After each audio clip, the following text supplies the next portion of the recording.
retourne à Groß-Biederstroff où la secrétaire d'État était présente ce matin pour évoquer la problématique de la fermeture des frontières.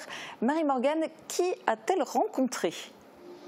Alors, elle a été accueillie par le préfet de la Moselle, le sous-préfet, les maires de Groß-Biederstroff par exemple, mais aussi les forces de l'ordre et notamment la police aux frontières. C'était un déplacement important pour les élus locaux. La fermeture des frontières a créé beaucoup de polémiques ici. On l'a vu d'ailleurs à travers les différents reportages que l'on a pu réaliser. Les habitants du côté français se sentaient un petit peu rejetés par les voisins allemands. La secrétaire d'État l'a confirmé, le 15 juin, dans pile 10 jours, les frontières seront rouvertes. Après un passage à la frontière entre Petite-Rosselle et Grande-Rosselle. Elle s'était arrêtée ici à Groß-Biederstroff. Elle a ensuite pris la direction de Saarbrück. Mais avant ça, elle a répondu à quelques questions. On l'écoute. Je n'étais pas sortie de mon bureau depuis début mars et j'ai tenu à venir ici en Moselle, dans un territoire transfrontalier. Comme la France, on compte beaucoup. Vous savez qu'on a 9 pays qui entourent la France, qui sont donc des pays avec qui on travaille. C'est un territoire qui a été extrêmement meurtri par cette épidémie, comme toute la région Grand Est, qui a été touchée rapidement, qui a été touchée avec surprise, qui a été touchée très durement. Et il me semblait important donc de venir dans ce lieu.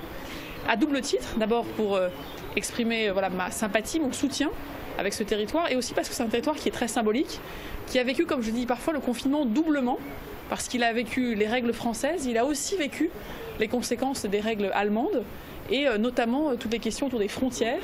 On a énormément travaillé avec Christophe Castaner, avec Bruno Le Maire, avec Gérald Darmanin, avec Muriel Pénicaud, pour nous assurer que les règles qu'on appliquait à ceux qui travaillaient en Allemagne habituellement, qui étaient en télétravail aujourd'hui, pour que les familles, pour que les règles fiscales, pour que la plus grande partie de la vie quotidienne soit rendue la plus fluide possible. La prochaine étape, c'est le 15 juin. C'est le jour où nous espérons pouvoir lever tous les contrôles pour qu'on puisse à nouveau faire ses courses de part et d'autre. On est au cœur ici d'un bassin de vie où cette frontière, cette ligne, elle a longtemps été certes existante, mais peu perçue dans la vie quotidienne. Et on voit bien que c'est ici aussi que se joue l'Europe.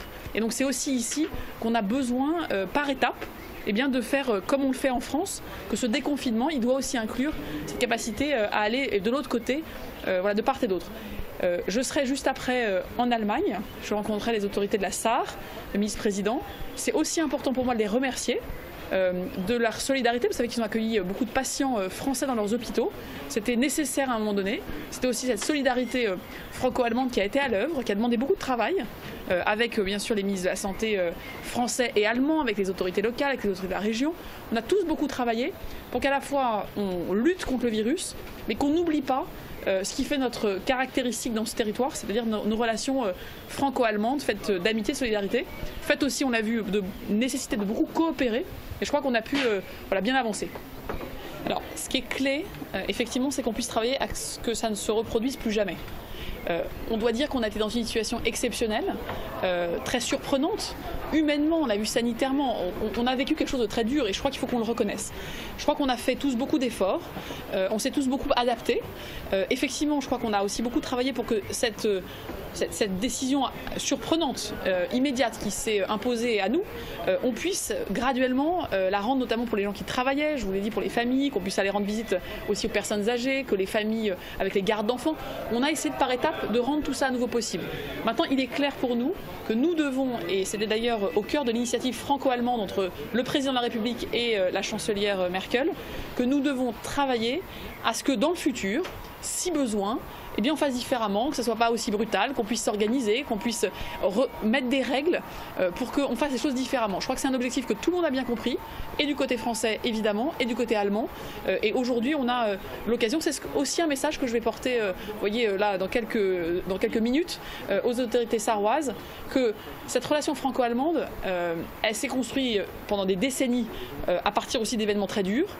On a fait beaucoup de progrès, on a effectivement aujourd'hui beaucoup de liens, et il faut qu'on puisse tirer les leçons avec beaucoup de lucidité de ce qu'on a bien réussi. Je crois que les transferts de patients, c'est une réussite, c'était utile.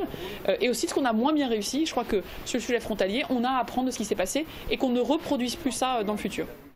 Et à l'occasion de sa venue à Groß-Biederstroff, Amélie de Montchalin a aussi pu échanger avec un chef d'entreprise, en l'occurrence le PDG de la Fonderie Lorraine. On l'écoute.